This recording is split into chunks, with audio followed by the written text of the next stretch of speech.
Ilaame namni gurra qabu isa Waaqayyottiin jedhu dhaga'u. Namni jal'aan karaasaa isa jallaa haa dhiisu. Namni hamaanis yaadasaa isa hamaarraa haa deebi'u. Yakki keessan akkasin hin kuffifnetti yaada garaa keessanii gaddaradha. Ameen. Sirra daddarbaa keessan hundumaarraas deebi'a jedha Waaqayyo Gooftaan. Ameen.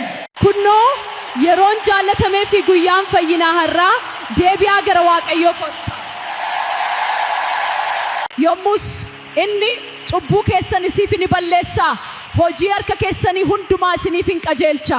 Ameen. Dhala keessan, horii qe'ee keessanii, midhaan maasii keessaniis gaarii isiniif nan godha. Ameen.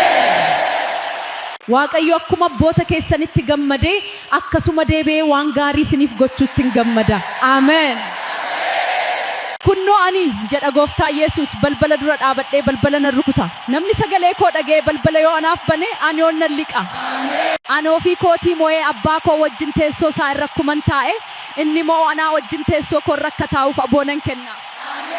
Isa ture, isa jiru, isa barabbaraan jiraatu Waaqa keenyaaf galanni haa ta'u.